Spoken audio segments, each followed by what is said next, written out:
Mukunda jewellery హనుమకొండలోని అతిపెద్ద jewellery mart December 14న గొప్ప ప్రారంభం. నమస్కారం, వెల్కమ్ టు ఐ డ్రీమ్. ధర్మ మార్గం విత్ విజిత కార్యక్రమానికి స్వాగతం.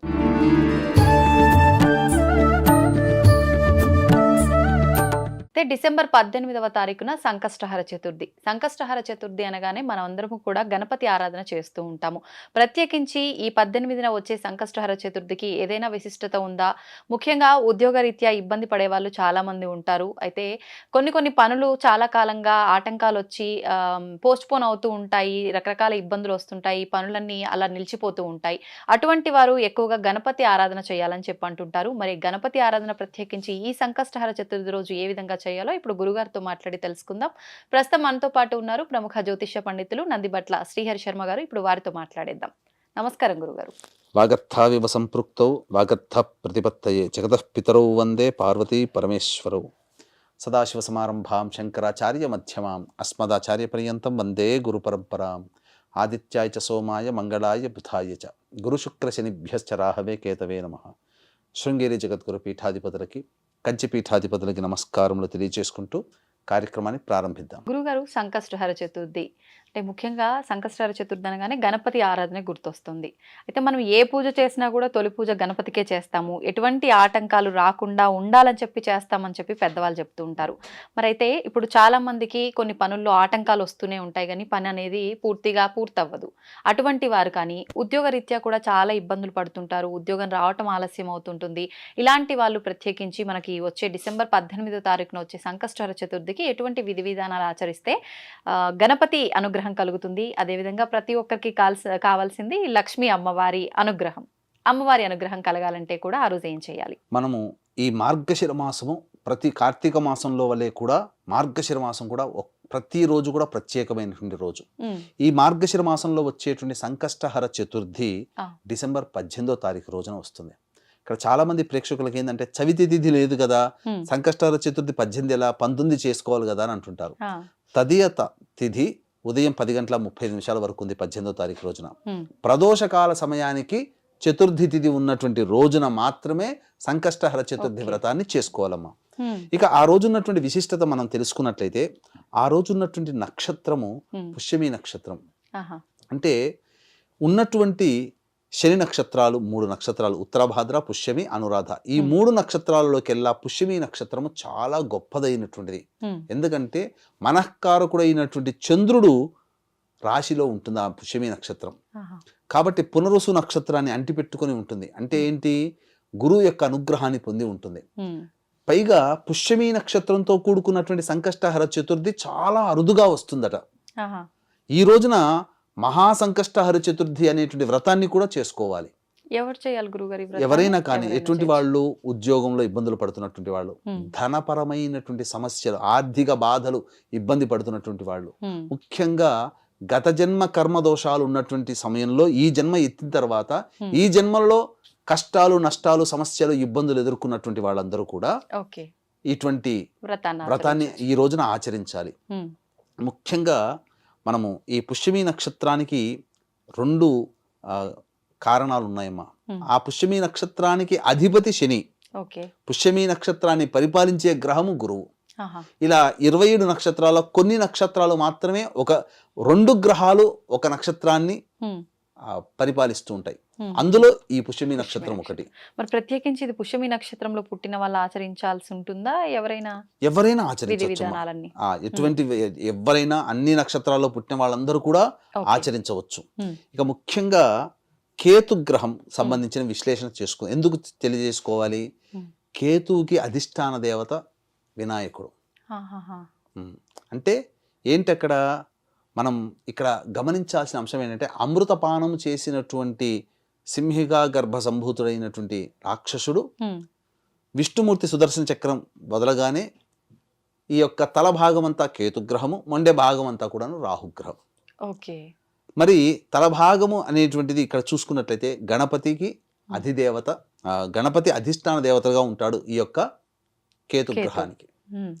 కాబట్టి కేతుగ్రహం అంటే ఏంటి? రాహు అంటే చెప్పి చేస్తాడు, కేతు అంటే చెప్పకుండా చేస్తాడు.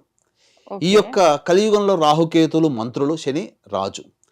కాబట్టి శని నక్షత్రమైనటువంటి ఇప్పుడు శివి నక్షత్రం ఉండడం, రాహుకేతుల్లో మనకు చెప్పకుండా చేసేవాడు కేతువు కాబట్టి అటువంటి కేతు గ్రహానికి అధిదేవత వినాయక స్వామి కావడం, వినాయక స్వామికి సంబంధించినటువంటి వ్రతాలలో సంకష్టహర చతుర్థి పుష్యమి నక్షత్రం కలిసి ఉన్నటువంటి రోజు రావడం చాలా విశేషమని చెప్పవచ్చమ్మా. కాబట్టి కేతు ఇంతకుముందే చెప్పకుండా చేస్తాడు అంటే ఏంటిది దీని అర్థము? మనకు జీవితంలో కొన్ని అనుకోని సంఘటనలు జరుగుతూ ఉంటుంటాయి. ఇప్పుడు ఉదాహరణకి మంచైనా జరగచ్చు, చెడైనా జరగచ్చు. హరికృష్ణ జాతకమే తెలుసుకుందాం. అతను రామారావు గారి కొడుకు, అతను డ్రైవింగ్ లో పర్ఫెక్ట్ అమ్మా. డ్రైవింగ్ లో అలా ఓకగా డ్రైవింగ్ చేయగలుగుతాడు. కానీ అంతటి వాడికి కూడా అనుకోని సంఘటనలు జరగడం వల్ల ప్రాణాలు కోల్పోవాల్సి వచ్చింది. అంటే ఇవన్నీ తెలవకుండా జరిగేటివి.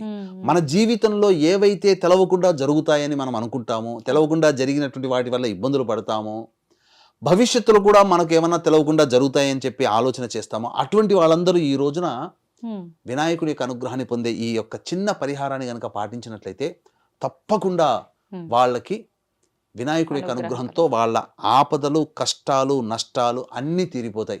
కొంతమంది ప్రాజెక్టులు చేస్తుంటారు, ఆ ప్రాజెక్టులో కొంత మొదలు పెడతారు, మధ్యలో ఆటంకాలు వస్తుంటాయి, ఎంతవరకు కూడా ఆ ప్రాజెక్టు ముందుకు సాగదు.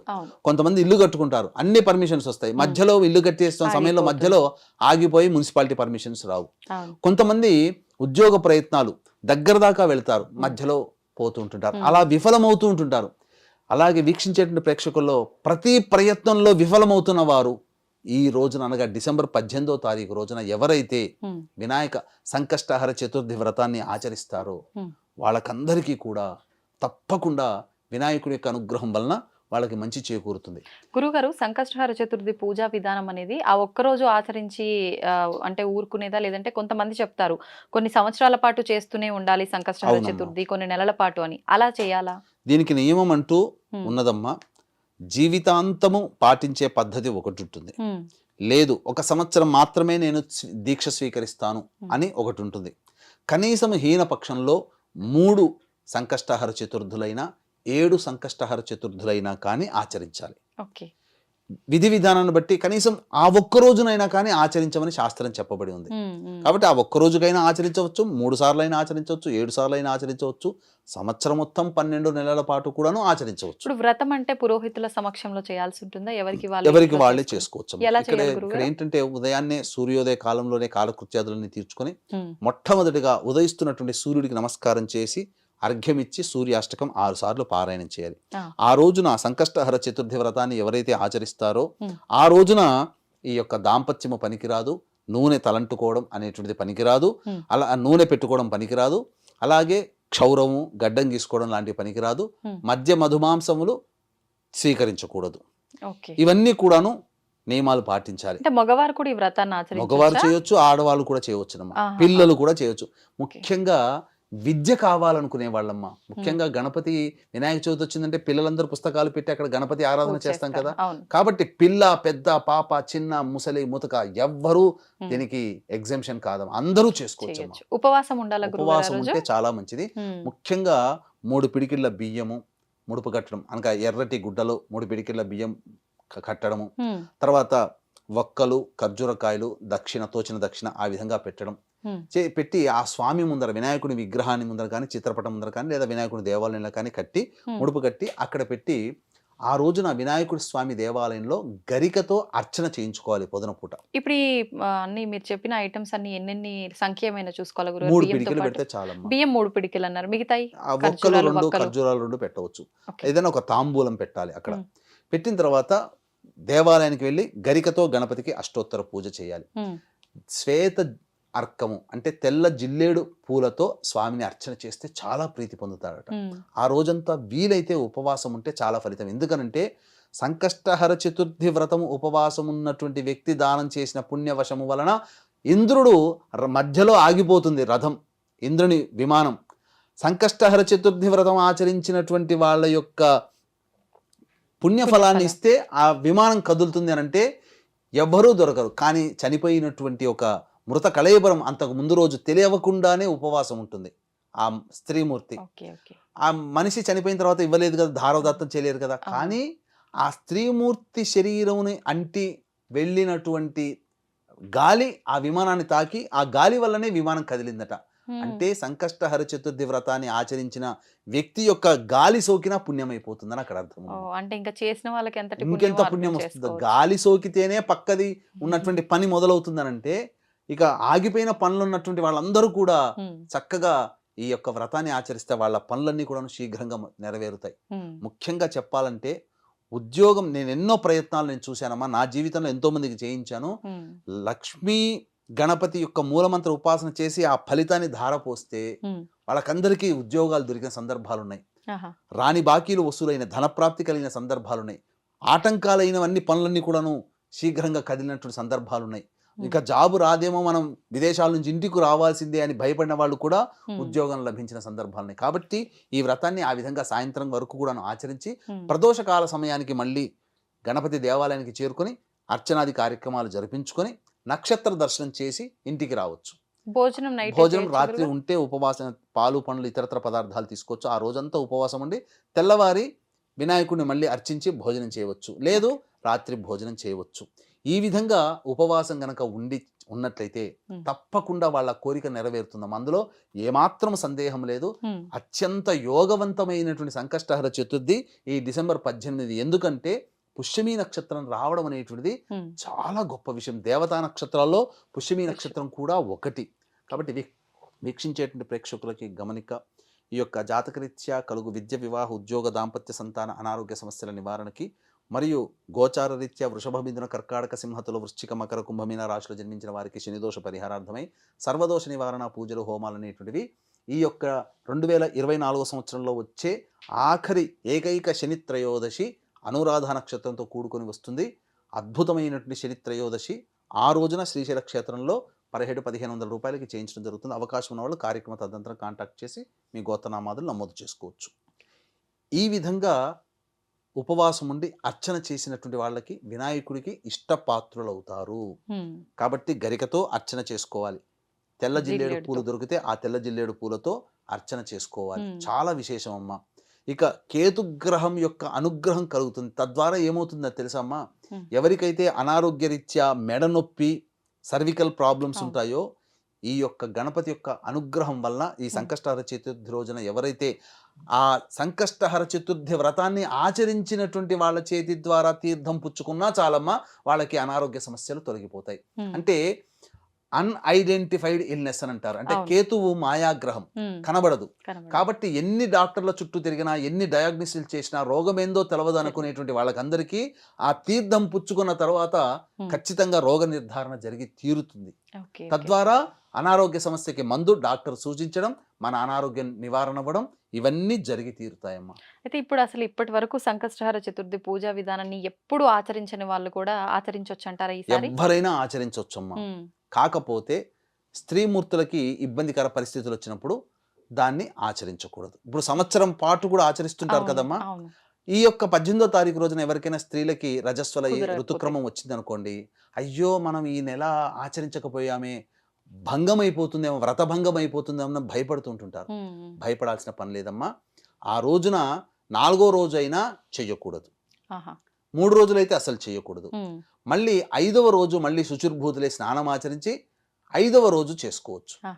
5వ రోజు ఈ వ్రతాన్ని ఆచరిస్తే అంతకుముందు చేసినటువంటి వ్రతం ఎలా అయితే చేస్తే ఎంతటి ఫలితం ఉంటుందో వ్రతాన్ని మాత్రం ఆపకూడదు. సంవత్సరం పాటు, సంవత్సరాల తరబడి చేస్తున్న వాళ్ళు 5వ రోజు స్నానమైన 5వ రోజున చేసుకోవచ్చు. ఇప్పుడు ఒకవేళ మధ్యలో సంవత్సరం అంటే ఇంకా 12 నెలలు, ఒక నెల కుదరలేదు, ఒక నెల మనం ఎక్కువ చేయొచ్చా? తర్వాత అట్లా ఉండదు, ఖచ్చితంగా మరి అది ఎలా నెరవేరుతుంది అంటారు? ఇంకా పూర్తిగా సంవత్సరం పాటు ఆచరించే వాళ్ళు చేయాలి కదమ్మా.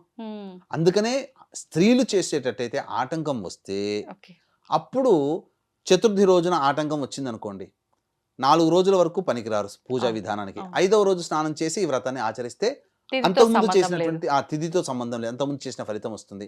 ఒకవేళ మగవాళ్ళు బిజీ స్కెడ్యూల్లో ఉన్నవాళ్ళు అనుకోండి, వాళ్ళ ఇంట్లో భార్యలు ఆచరించవచ్చు, పిల్లలు ఆచరించవచ్చు. వ్రతాన్ని మాత్రం ఆపకూడదు. ఎవరి చేతనైనా కానీ రక్త సంబంధీకులు, దంపతులైనా ఎవరైనా ఒకరు చేస్తే ఆ పుణ్య ఫలితం వస్తుందమ్మా. ఓకే. ఇప్పుడు ఇలా అంటే ఆడవారికి కుదరని పక్షంలో వీళ్ళు వ్రతం చేయడానికి లేదు, ఇంట్లో వాళ్ళు చేస్తున్నారు, కానీ వీళ్ళు మనసులో అంటే భగవంతుని తలుచుకొని ఆ స్తోత్రాలు అవి చదువుకుంటూ ఉపవాసంలో ఉండొచ్చా?